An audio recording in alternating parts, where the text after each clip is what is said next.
2019-20 শিক্ষাবর্ষে ভর্তিকৃত কাজী জহুরুল হক কলেজের মানবিক বিভাগের সকল শিক্ষার্থীকে অভিনন্দন এবং শুভেচ্ছা জানাচ্ছি।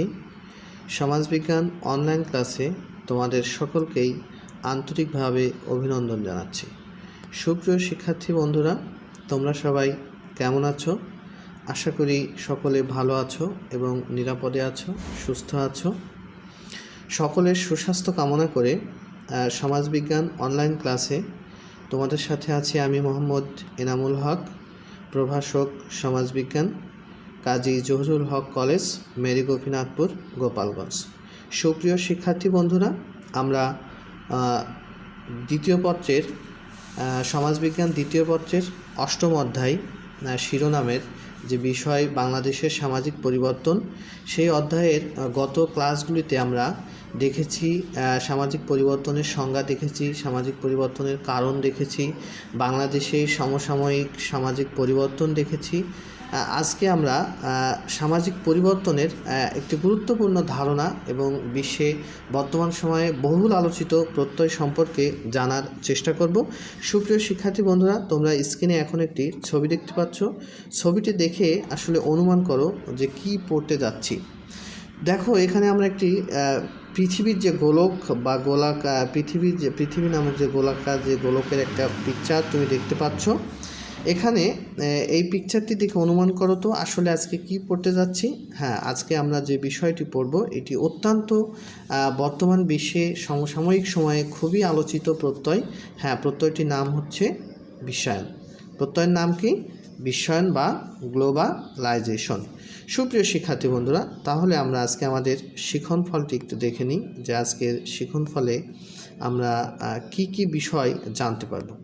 তাহলে প্রথমে যদি আমরা দেখি যে আজকে শিখন ফলের প্রথম যে বিষয়টি সেটি কি, সেটি হচ্ছে যে বিশ্বায়নের ধারণা ব্যাখ্যা করতে পারবে। 2, বিশ্বায়নের কারণ ব্যাখ্যা করতে পারবে। 3, সামাজিক পরিবর্তনে বিশ্বায়নের প্রভাব ব্যাখ্যা করতে পারবে। সুপ্রিয় শিক্ষার্থী বন্ধুরা, তাহলে আমরা শিখন ফলটি দেখে নিলাম। এখন আমরা শিখন ফলের ধারাবাহিকতা বজায় রেখে পরবর্তী অংশে আলোচনা করার প্রয়াস দেখি। যে প্রথমেই আমরা দেখব এখন তাহলে বিশ্বায়ন কি। সুপ্রিয় শিক্ষার্থী বন্ধুরা, দ্বিতীয় বিশ্বযুদ্ধের পর বিশ্ব ব্যবস্থার অন্যতম ধারণা হলো বিশ্বায়ন বা গ্লোবালাইজেশন। তবে দ্বিতীয় বিশ্বযুদ্ধ উত্তর বিশ্বায়নের ধারণা এবং একবিংশ শতাব্দীর বিশ্বায়নের ধারণার মধ্যে কিছুটা পার্থক্য লক্ষ্য করা যায়। অতীতে বা দ্বিতীয় বিশ্বযুদ্ধের পূর্বে বিশ্বায়ন বলতে উপনিবেশিক সাম্রাজ্য বিস্তারকে বোঝানো হতো। এখন প্রশ্ন হচ্ছে যে উপনিবেশিক কী? সুপ্রিয় শিক্ষার্থী বন্ধু, তোমরা জানো যে ব্রিটিশরা অনেক দূর থেকে এসেও আমাদের ভারতীয় উপমহাদেশকে 200 বছর শাসন করেছে, প্রায় 200 বছর। এই প্রক্রিয়া থেকে মূলত বলা হচ্ছে কি উপনিবেশিক শাসন ব্যবস্থা। যেমন পাকিস্তান আমাদের পশ্চিম পাকিস্তান পূর্ব পাকিস্তানের উপর শাসন কায়েম করে, এই প্রক্রিয়াটিকে মূলত বলা হয় কি উপনিবেশিক অবস্থা। তবে এটি ছিল দ্বিতীয় বিশ্বযুদ্ধের পূর্বে, কিন্তু দ্বিতীয় বিশ্বযুদ্ধের পরে বিশ্বায়নের ধারণা, বিশ্বায়নের প্রক্রিয়ায়, বিশ্বায়নের ক্ষেত্রে একটু কিছুটা হলেও পরিবর্তন এসেছে।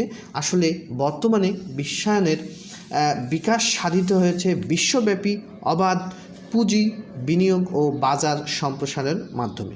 তাহলে সুপ্রিয় শিক্ষার্থী বন্ধু, আমরা স্ক্রিনে তোমরা দেখতে পাচ্ছ যে বিশ্বায়ন তথ্যটি অনেক পুরনো হলেও বর্তমানে তা একটি বহুল আলোচিত বিষয়। 1951 সালে প্রত্যয়টি সম্পর্কে প্রথম আলোচনা শুরু হলেও 1985 সালে রোল্যান্ড রবার্টসন সর্বপ্রথম একটি সমাজতান্ত্রিক প্রবন্ধে গ্লোবালাইজেশন প্রত্যয়টি ব্যবহার করেন।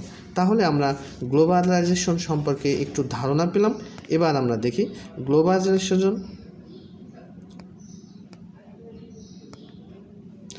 গ্লোবালাইজেশন শব্দটির আমরা একটু উৎপত্তি দেখি। আমরা জানি যে গ্লোবালাইজেশন একটি ইংরেজি শব্দ। এই শব্দটির অর্থ হচ্ছে বিশ্বায়ন। ইংরেজি শব্দ গ্লোবালাইজেশন, এই শব্দটি গ্লোব নামক শব্দ থেকে এসেছে, যার অর্থ বিশ্ব বা পৃথিবী। আর গ্লোবালাইজেশন শব্দটির অর্থ হচ্ছে বিশ্বায়ন বা বিশ্বকরণ। অর্থাৎ বিশ্বায়ন কি, দেখো এখানে তোমরা স্ক্রিনে দেখতে পাচ্ছ যে বিশ্বায়ন হলো এমন একটি প্রক্রিয়া বা এমন একটি ব্যবস্থা যেখানে বিশ্বের সকলকে এক ও ঐক্যতনে সমন্বিত করার প্রক্রিয়া চালানো হয় বা চেষ্টা করা হয়। অর্থাৎ বিশ্বের মানুষ যে একজন থেকে আরেকজন পৃথক নয়, এই ধারণাটির নামই হচ্ছে মূলত কি বিশ্বায়ন। সুপ্রিয় শিক্ষার্থী বন্ধুরা, আমরা বিশ্বায়নের যদি কিছু সংজ্ঞা দেখি তাহলে আরেকটু ধারণা পেতে পারি। বিশ্বায়নের অনেক সমাজবিজ্ঞানী অনেকভাবেই সংজ্ঞা দিয়েছেন। আমরা তার মধ্যে থেকে কয়েকজন সমাজবিজ্ঞানীর একটু সংজ্ঞা দেখার চেষ্টা করব। সুপ্রিয় শিক্ষার্থী বন্ধুরা, প্রথমে যদি আমরা দেখি রোনাল্ড রবার্টসন বিশ্বায়ন বলতে বিশ্বের সংকোচন এবং পরস্পর নির্ভরশীলতাকে বুঝিয়েছেন।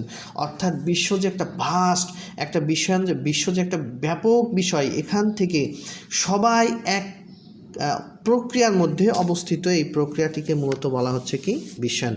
আরেকজন সমাজবিজ্ঞানী যদি আমরা সংজ্ঞা দেখি যে মার্টিন এলব্রো, তার ইন্ট্রোডাকশন গ্লোবালাইজেশন গ্রন্থটিতে বলেন বিশ্বায়ন হচ্ছে একটি সামগ্রিক সম্প্রদায়ের মধ্যে সমগ্র মানুষকে নিয়ে আসার একটি প্রক্রিয়া। সুপ্রিয় শিক্ষার্থী বন্ধুরা, বিশ্বায়নের একটি সাধারণ সংজ্ঞায় যদি আমরা বলতে চাই তাহলে বলতে পারি এভাবে যে বিশ্বায়ন বলতে সমগ্র বিশ্বের পুঁজি, প্রযুক্তির অবাধ প্রবাহ, তথ্য প্রযুক্তির প্রসার, অবাধ বাণিজ্য, মুক্তবাজার অর্থনীতি, সামাজিক ও সাংস্কৃতিক কর্মকাণ্ডের বিশ্বব্যাপী অবাধ বিনিয়োগের মাধ্যমে সকলের মাঝে এক সেতু বন্ধন করার প্রচেষ্টার নামই হচ্ছে মূলত কি বিশ্বায়ন। তাহলে আমরা বিশ্বায়ন সম্পর্কে সবাই একটু অবগত হলাম। এবার আমরা দেখি বিশ্বায়নের তিনটি মৌলিক বিষয় আছে। এই তিনটি মৌলিক বিষয় যদি আমরা বুঝতে পারি তাহলে বিশ্বায়নের প্রক্রিয়াটিকে আমরা বুঝতে পারবো। তিনটি মৌলিকের মধ্যে আছে, প্রথমেই তোমরা চিত্রে যেটা দেখতে পাচ্ছ সেটি হচ্ছে পণ্যের অবাধ প্রবাহ। দ্বিতীয় চিত্রটি যদি আমরা দেখি তাহলে এটি হচ্ছে যে তথ্য প্রযুক্তির অবাধ প্রবাহ, অর্থাৎ তথ্যের অবাধ প্রবাহ। এরপরে যদি আমরা দেখি তাহলে দেখব যে শ্রমবাজারের অবাধ প্রবাহ। অর্থাৎ বিশ্বব্যাপী এই তিনটা বিষয় আজকে কিন্তু আমরা আমাদের এই দেশে বসেই পাশ্চাত্যের বিভিন্ন দেশের বিভিন্ন ধরনের দামি দামি প্রোডাক্ট ব্যবহার করতে পারছি। আমরা আমাদের ঘরে বসেই আজকে তথ্য প্রযুক্তির সেবা পাচ্ছি। আমরা বিশ্বকে হাতের মুঠোয় ইন্টারনেটের মাধ্যমে নিয়ে এসেছি। তাহলে এই প্রক্রিয়াগুলোর বা এই মৌলিক বিষয়গুলোর মধ্যেই মূলত কি বিশ্বায়ন নিহিত আছে। অর্থাৎ এই তিনটি প্রক্রিয়াকেই মূলত বলা হচ্ছে বিশ্বায়নের মৌলিক বিষয়। সুপ্রিয় শিক্ষার্থী বন্ধুরা, এরপরে আমরা দেখি যে বিশ্বায়ন মূলত বা প্রকৃতপক্ষে একটি প্রক্রিয়া। এই প্রক্রিয়াটি কিভাবে আসলে সবার মধ্যে সেতুবন্ধন তৈরি করছে সেই বিষয়টা যদি দেখো, যে প্রথমেই দেখতে পাচ্ছ তোমরা NATO, OPEC, WHO, world health organisation, united nation, ইউরোপীয় ইউনিয়ন, এরকম বিভিন্ন কিছু। অর্থাৎ এগুলো হচ্ছে বৈশ্বিক সংগঠন। এই বৈশ্বিক সংগঠনগুলো মূলত এই বিভিন্ন জাতি, বিভিন্ন গোষ্ঠীকে একত্রিত করে। এরপরে যদি আমরা দেখি, এখানে দেখো যে ইন্টারনেট, তথ্য প্রযুক্তি, যে এখানে বলা হচ্ছে যে বৈশ্বিক পরস্পর নির্ভরশীলতা, মানে একে অপরের প্রতি কি নির্ভরশীলতার চিত্র এখানে দেখতে পাচ্ছ। এরপরে যদি আমরা দেখি যে এখানে দেখব আমরা হচ্ছে বৈশ্বিক যোগাযোগ। আমরা বর্তমানে ফেসবুক, টুইটার, এরকম বিভিন্ন যে সামাজিক যোগাযোগ মাধ্যমগুলো আছে, এর দ্বারা কিন্তু বিশ্বে আমরা প্রত্যেকের সাথে কি সম্পর্কিত বা বৈশ্বিক যোগাযোগ, এটি হচ্ছে মূলত বিশ্বায়নের আরেকটি প্রক্রিয়া। এরপরে যদি আমরা দেখি সামাজিক বা বৈশ্বিক সচেতনতা, বিভিন্ন ধরনের বৈশ্বিক সচেতনতা, কিভা গ্রুপ আছে বা বিভিন্ন ধরনের, যেমন জলবায়ু সম্পর্কিত বিভিন্ন সংগঠন বা বিভিন্ন ধরনের সম্মেলন, জেনেভা কনভেনশন, এরকম বিভিন্ন সামাজিক সচেতনতামূলক বিভিন্ন বিষয় যেগুলো আছে, এই সমন্বিত প্রক্রিয়াটিকেই মূলত বলা হচ্ছে কি বিশ্বায়ন। সুপ্রিয় শিক্ষার্থী বন্ধুরা, এবার আমরা দেখি যে বিশ্বায়নের প্রক্রিয়ার প্রধান কিছু কারণ দেখি। যে তার পূর্বে তোমরা একক কাজ একটু দেখে নাও যে বিশ্বায়ন বলতে কি বোঝো, ব্যাখ্যা করো। এই প্রশ্নটি লিখে তোমরা অবশ্যই মেসেঞ্জার বক্সে জমা দিবে। এরপরে দেখি তথ্য ও যোগাযোগ প্রযুক্তির প্রভাব। আমরা যদি এখন দেখি যে কি কারণে বিশ্বায়ন সংঘটিত হয়েছে। দেখো, বিশ্বায়ন প্রক্রিয়ার প্রধান কিছু কারণ এখানে দেখো তো টেলিগ্রাফ আবিষ্কার। প্রথম যুগে যখন টেলিগ্রাফ আবিষ্কার হলো, রেডিও আবিষ্কার হলো, টেলিভিশন আবিষ্কার হলো, ইন্টারনেটের ব্যবহার প্রসার লাভ করলো, তখন কিন্তু মানুষের এই যে অবাধ পণ্যের ব্যবহার, অবাধ শ্রমের ব্যবহার, অবাধ তথ্যের যে বিষয়গুলো, এগুলো কিন্তু ছড়িয়ে পড়লো। তাই তথ্য প্রযুক্তির বিকাশ এর মাধ্যমেই মূলত সমাজে কি হয়েছে, বিশ্বায়ন সৃষ্টি হয়েছে। এরপরে যদি আমরা দেখি যে বহুজাতিক সংস্থা তোমরা দেখতে পাচ্ছ, পেপসি, কোকাকোলা, এগুলো ইন্টারন্যাশনালি ব্র্যান্ডেড কোম্পানি। এগুলো বিভিন্ন দেশে, তৃতীয় বিশ্বের বিভিন্ন দেশে তাদের শাখা প্রশাখা গড়ে তোলে। এই যে তথ্যের, পণ্যের এবং ব্যবসা বাণিজ্যের মুক্তবাজার অর্থনীতির যে একটা প্রক্রিয়া, তার মাধ্যমে মূলত কি হয়েছে, বিশ্বায়ন গড়ে উঠেছে। তার মানে কি, বহুজাতিক সংস্থার উপর ভিত্তি করেও মূলত কি বিশ্বায়ন সংগঠিত হয়েছে। এরপরে যদি দেখি আমরা, প্রবৃদ্ধি ও উন্নয়নের সুযোগ সৃষ্টি হয়েছে এর মাধ্যমে। তথ্য প্রযুক্তির বা এই বিশ্বায়নের এই ইসের কারণে আমরা যে ফলাফল যেটা দেখব, সেটা কিন্তু এখানে কি লক্ষ্য করা যাচ্ছে। সুপ্রিয় শিক্ষার্থী বন্ধুরা, এরপরে যদি আমরা দেখি যে তথ্য প্রযুক্তির যে ফলাফল যদি আমরা দেখি, প্রভাবের ক্ষেত্রে এখানে আমরা দেখতে পাচ্ছি যে প্রবৃদ্ধি ও উন্নয়নের সুযোগ সৃষ্টি। প্রবৃদ্ধি ও উন্নয়নের সুযোগ সৃষ্টির ক্ষেত্রে এখানে তো বিশ্বায়নের কিছু পজিটিভ এবং নেগেটিভ প্রক্রিয়া আছে। অর্থাৎ পজিটিভ ইতিবাচক পরিবর্তন রয়েছে এবং নেতিবাচক পরিবর্তন রয়েছে। যদি আমরা ইতিবাচক পরিবর্তনগুলো দেখি, তাহলে আমরা দেখব যে প্রথমেই প্রবৃদ্ধি ও উন্নয়নের সুযোগ সৃষ্টি। আসলে বিশ্বায়নের ফলে প্রত্যেকটা দেশই, তৃতীয় বিশ্বের প্রত্যেকটা দেশই যে উন্নয়নের যে স্পৃহা, এখান থেকেই মূলত বিশ্বায়ন সংঘটিত হয়েছে। আর এর ফলে গ্রোস ডোমেস্টিক প্রোডাক্ট বা জিডিপি বা মাথাপিছু আয়, এটি কিন্তু তৃতীয় বিশ্বের মানুষের কি হয়েছে, বৃদ্ধি পেয়েছে। সেই প্রেক্ষাপটে, বিশ্বায়নের এই প্রেক্ষাপটে বাংলাদেশের ক্ষেত্রেও কিন্তু এর ব্যতিক্রম ঘটেনি। বাংলাদেশের ক্ষেত্রেও কিন্তু আজ থেকে 10 বছর পূর্বে মানুষের যে মাথাপিছু আয় ছিল, মানুষের যে গ্রোস ডোমেস্টিক প্রোডাক্ট বা জিডিপির যে প্রবৃদ্ধির হার ছিল, সেখান থেকে কিন্তু অনেক উন্নত হয়েছে। তাহলে বিশ্বায়নের এটি কিন্তু একটি কি আশীর্বাদ। এরপরে যদি আমরা দেখি যে বিশ্বায়নের আরেকটি গুরুত্বপূর্ণ প্রভাব হচ্ছে কি, রেমিটেন্স বৃদ্ধি। রেমিটেন্স কি? রেমিটেন্স হচ্ছে আমাদের দেশের যে সকল মানুষ তাদের সেবা ও শ্রমের বিনিময়ে অন্য দেশ থেকে অর্থ নিজ দেশে প্রেরণ করে, তাকেই মূলত আমরা বলতে চাচ্ছি কি, রেমিটেন্স। তাহলে আমাদের দেশের মানুষের এই যে কর্মদক্ষতা বৃদ্ধি, শ্রমবাজার সৃষ্টি হওয়ার ফলে মূলত রেমিটেন্সের পরিমাণ ব্যাপক আকারে বৃদ্ধি পেয়েছে। এটিকেও আমরা বলতে পারি কি, অর্থনৈতিক প্রবৃদ্ধির যে একটা গুরুত্বপূর্ণ অংশ, সেটি বিশ্বায়নের মাধ্যমে সৃষ্টি হয়েছে। এরপরে প্রাইভেট সেক্টরগুলি যেগুলো আছে, সেগুলো তারা কী করছে, তাদের সমৃদ্ধি হয়েছে। বিশ্বায়নের ফলে পুঁজিপতি শ্রেণী বিভিন্ন কর্মকাণ্ডে অর্থ বিনিয়োগ করে মূলত তারা কী করছে, প্রাইভেট প্রতিষ্ঠানগুলোর ব্যাপক উন্নয়ন ত্বরান্বিত করছে। এর ফলে কর্মসংস্থানের সৃষ্টি হচ্ছে, এর ফলে মানুষের বিভিন্ন ধরনের অর্থনৈতিক মুক্তি সাধিত হচ্ছে। সুপ্রিয় শিক্ষার্থী বন্ধুরা, প্রত্যক্ষ বিদেশি বিনিয়োগ, বিভিন্ন ধরনের নামি দামি কোম্পানিগুলো তৃতীয় বিশ্বের বিভিন্ন দেশে তারা মূলত বিশ্বায়নের নামে বা বিশ্বায়ন প্রক্রিয়ার সিস্টেমে তারা কী করছে, কোম্পানি বা অর্থ বিনিয়োগ করে এখানে মূলত কী করছে, বিশ্বায়নের ক্ষেত্রে একটি গুরুত্বপূর্ণ ভূমিকা সৃষ্টি করছে। সুপ্রিয় শিক্ষার্থীবৃন্দ, বাজার সুবিধা সৃষ্টি, অর্থাৎ পণ্যের যে অবাধ প্রবাহ, এই প্রবাহের ফলে বাংলাদেশ, ভারত, পাকিস্তান, ইন্দোনেশিয়া, ব্রাজিল সহ পৃথিবীর অধিকাংশ উন্নয়নশীল দেশের জনসংখ্যা স্ফীতির কারণে বিভিন্ন পণ্যের ব্যাপক চাহিদা রয়েছে। তো এই চাহিদার পাশাপাশি অন্য দেশের পণ্য যখন এখানে আসছে, কিন্তু আমাদের দেশের পণ্য, বিশেষ করে তৈরি পোশাক, পাশ্চাত্যের দেশগুলোতে ব্যাপক বাজার দখল করেছে। অর্থাৎ এটিও কিন্তু বিশ্বায়নের একটি গুরুত্বপূর্ণ দিক। এছাড়াও বিভিন্ন বিষয় যেগুলো আছে, সুপ্রিয় শিক্ষার্থীবৃন্দ, কর্মসংস্থানের সৃষ্টি হচ্ছে। এরপরে যদি আমরা দেখি যে নারীর ক্ষমতায়ন বৃদ্ধি পাচ্ছে। এরপরে যদি আমরা বলতে চাই যে স্বার্থ সম্পর্কে সচেতন। এরপরে যদি আরও বিষয়, সংস্কৃতির বিকাশ। আসলে সংস্কৃতির বিকাশের ক্ষেত্রে আমরা দেখতে পাই যে খাদ্যাভ্যাসে পরিবর্তন এসেছে আমাদের। এরপরে যদি দেখি যে ঘর বাড়ির ধরনের পরিবর্তন, অর্থাৎ পাশ্চাত্য সিস্টেমে যে বিভিন্ন ধরনের ঘরবাড়ি নির্মাণ, এভাবে পোশাক পরিচ্ছদের পরিবর্তন ইত্যাদি বিভিন্ন ক্ষেত্রে কিন্তু আমরা জীবনধারার ক্ষেত্রে পরিবর্তন, বিভিন্ন ক্ষেত্রে এই বিশ্বায়নের ফলে ইতিবাচক যে পরিবর্তনগুলো সেগুলো আমরা লক্ষ্য করছি। সুপ্রিয় শিক্ষার্থী বন্ধুরা, এবার আমরা দেখি যে নেতিবাচক কিছু পরিবর্তন আসলে বিশ্বায়নের আছে, অর্থাৎ সামাজিক পরিবর্তনে বিশ্বায়নের এই ইতিবাচক পরিবর্তনের পাশাপাশি কিন্তু নেতিবাচক পরিবর্তনও রয়েছে। তার কয়েকটি অংশ আমরা একটু দেখি। যে দেশীয় শিল্পের ধ্বংস সাধন, অর্থাৎ বিশ্বায়নের ফলে যে শিল্প কলকারখানা, নগরায়ন ইত্যাদির প্রভাব যে সৃষ্টি হচ্ছে, এর ফলে কিন্তু দেশীয় যে সংস্কৃতি আমাদের রয়েছে, যেমন তাঁত শিল্প, মৃৎশিল্প, আরও বিভিন্ন ধরনের কুটির শিল্প, এগুলো কিন্তু আজকে আস্তে আস্তে তাদের অস্তিত্বের ধ্বংসের সম্মুখীন হয়ে দাঁড়িয়েছে, অর্থাৎ এগুলোর অস্তিত্ব নেই বললেই চলে। তাহলে সামাজিক পরিবর্তনে বিশ্বায়নের আমাদের তৃতীয় বিশ্বের দেশগুলোতে তাদের যে নিজস্ব যে সংস্কৃতি, নিজস্ব যে শিল্প রয়েছে, সেগুলো কিন্তু কি ধ্বংস সাধিত হচ্ছে। তারপরেও বিশ্বায়নের বিভিন্ন গুরুত্বপূর্ণ দিক আমরা লক্ষ্য করি।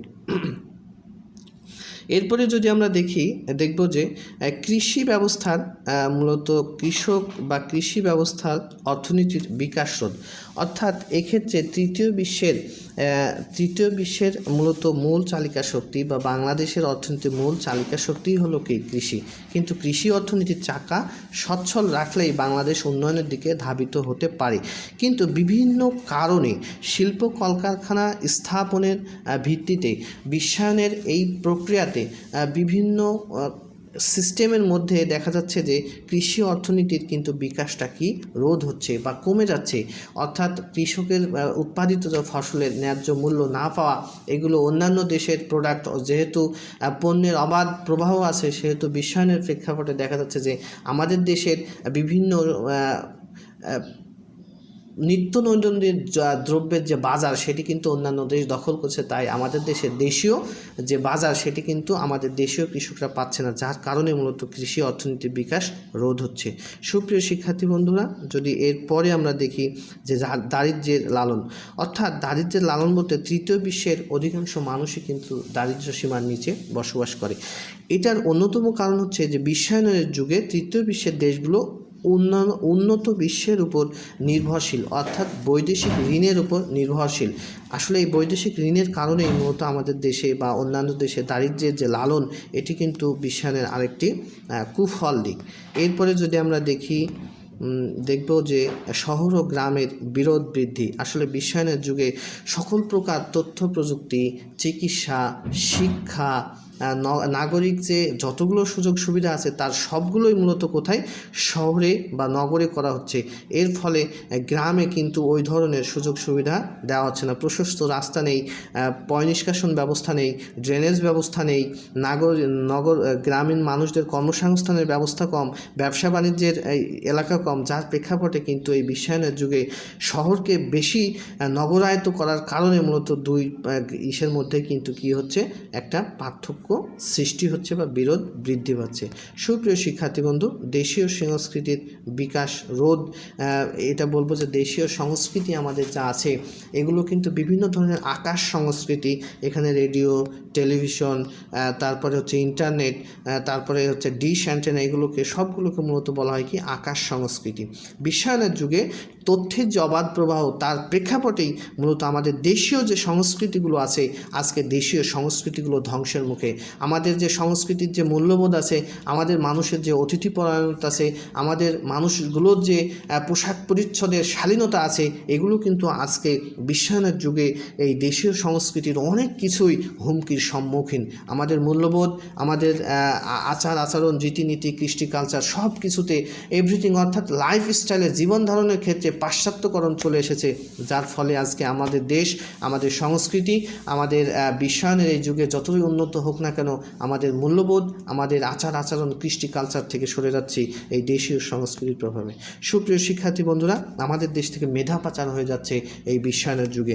উচ্চশিক্ষা গ্রহণের জন্য আমাদের দেশের মেধাবী যুবকরা বহির্বিশ্বের বিভিন্ন উন্নত দেশে পাড়ি জমায় এবং সেখানে তারা অত্যন্ত কৃতিত্বের দাবি রাখে, যার প্রেক্ষাপটে ওই দেশগুলো তাদের কিন্তু সেখানেই উচ্চ বেতন দিয়ে বা অনেক টাকা পয়সা দিয়ে তাদের সেখানেই রেখে দেয়। এতে করে আমাদের তৃতীয় বিশ্বের দেশগুলো মেধাশূন্য হয়ে পড়ছে বিশ্বায়নের যুগে। এভাবে চলতে থাকলে দেশ একসময় মেধাশূন্য হয়ে পড়বে। তাই বিশ্বায়নের যুগে তৃতীয় বিশ্বের জন্য বিশ্বায়ন যতটাই আশীর্বাদ হোক না কেন, এর কিন্তু কিছু কিছু ক্ষেত্রে অভিশাপও আছে। সুপ্রিয় শিক্ষার্থী বন্ধুরা, আমরা এছাড়াও আরও কিছু বিষয় যদি দেখতে চাই, যে এককেন্দ্রিক আন্তর্জাতিক ব্যবস্থা ইত্যাদি পরিবেশগত বিপর্যয় কিন্তু এর মাধ্যমে সৃষ্টি হয়েছে। এরপরে যদি উন্নয়নশীল দেশ ওগুলোর উন্নয়ন স্পৃহার কারণে মূলত বিশ্বায়ন হচ্ছে। সুপ্রিয় শিক্ষার্থী বন্ধুরা, আমরা মূলত যে বিষয়গুলো দেখলাম এগুলো বিশ্বায়নের যে প্রভাব এখানে আমরা দেখলাম ইতিবাচক এবং নেতিবাচক প্রভাব। সুপ্রিয় শিক্ষার্থী বন্ধুরা, এখানে আরেকটু বিষয় আছে, দেখো বিশ্বায়নের প্রভাব এখানে অর্থনৈতিক ক্ষেত্রে আমি বলেছি শ্রমবাজার, কাঁচামাল, বিদ্যুৎ ও জ্বালানি, মূলধন বাজার ইত্যাদির ক্ষেত্রে পজিটিভ এবং নেগেটিভ দুটা বিষয় আছে। সামাজিক সাংস্কৃতিক ক্ষেত্রে সামাজিক মূল্যবোধ, শিক্ষার স্তর, ধর্মীয় মূল্যবোধ, সামাজিক সংস্কার, যে বিষয়গুলোই দেখতে পাচ্ছ এই প্রত্যেকটি ক্ষেত্রেই আমাদের দেশের তৃতীয় বিশ্বের দেশগুলোতে বিশ্বায়নের একটি গুরুত্বপূর্ণ দিক রয়েছে, কিন্তু এগুলোতেও কিন্তু বিভিন্ন ধরনের বিশ্বায়নের নেতিবাচক প্রভাব প্রত্যক্ষভাবেই জড়িত। যেমন ভূ প্রকৃতির গঠন, আমাদের দেশে কিন্তু জনসংখ্যা বৃদ্ধি পাচ্ছে, শিল্প কলকারখানা বৃদ্ধি পাচ্ছে, কৃষি জমির পরিমাণ কমছে, মাথাপিছু জমির পরিমাণ করছে, অনেক মানুষ পাহাড়ে যেয়ে বসবাস করছে, যার ফলে পাহাড় ধস হচ্ছে, ভূপ্রকৃতির গঠনের ক্ষেত্রে পরিবর্তন হচ্ছে, আবহাওয়া জলবায়ুর ক্ষেত্রে পরিবর্তন সূচনা লক্ষ্য করা যাচ্ছে, এরপর প্রাকৃতিক বিপর্যয় বিভিন্ন ধরনের দেখা দিচ্ছে। এগুলো কিন্তু বিশ্বায়ন, শিল্পায়ন, নগরায়ন এগুলোর প্রত্যক্ষ বা পরোক্ষ প্রভাব। যাই হোক, যতই প্রভাব ইতিবাচক বা নেতিবাচক থাকুক না কেন, বিশ্বায়নের জন্য, তৃতীয় বিশ্বের উন্নয়নের জন্য বিশ্বায়ন কিন্তু খুবই গুরুত্বপূর্ণ। বিশ্বায়ন ছাড়া কোনো অবস্থাতেই তৃতীয় বিশ্বের দেশগুলো কিন্তু উন্নতি করতে সক্ষম হবে না। সুপ্রিয় শিক্ষার্থী বন্ধু, আমরা আজকে বিশ্বায়ন সম্পর্কে মোটামুটি জানলাম। তোমরা আরেকটু বই আলোচনা করবে। এরপরে যদি আমরা দেখি, তোমাদের এখানে মূল্যায়নের জন্য দুটি প্রশ্ন দিয়েছি। প্রশ্ন দুটির উত্তর তোমরা কমেন্ট বক্সে অবশ্যই জানিয়ে দেবে। আমি সঠিক উত্তরটি তোমাদের পরবর্তী সময় জানিয়ে দেব। তোমরা আগে এই ক্ষেত্রে করবে। আর তোমাদের বাড়ির কাজ দেওয়া হচ্ছে, বাড়ির কাজটি তোমরা যথাযথভাবে করে মেসেঞ্জারে জমা দিবে। এখানে বাড়ির কাজের যে অংশ আছে বিশ্বায়নের প্রভাবগুলোর বর্ণনা দাও। সুপ্রিয় শিক্ষার্থী বন্ধু, সকলের সুস্বাস্থ্য কামনা করে আজকের মতো বিদায় নিচ্ছি। সকলে ভালো থেকো, সুস্থ থেকো। আল্লাহ হাফেজ। আসসালামু আলাইকুম।